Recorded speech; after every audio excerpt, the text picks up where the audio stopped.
कराची में 139 अफराद पर मुश्तमिल कोविड-19 अमले को नौकरियों से फारिग कर दिया गया।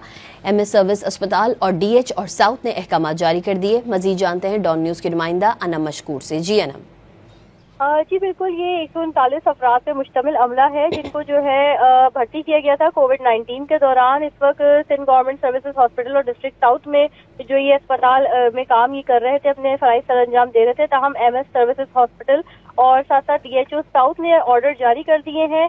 89 दिन के कॉन्ट्रैक्ट पे कॉन्टीजेंसी बेसिस पे ये जो है एम्प्लॉय यहाँ पे अभी तक जो है तैनात था, लेकिन अब इनका कॉन्ट्रैक्ट ये खत्म कर दिया गया है। कहा यह जा रहा है इनमें computer operator, data entry operator, lab assistant, driver, ward master, ward servant और आया चौकीदार और सिक्योरिटी गार्ड्स वगैरह शामिल थे।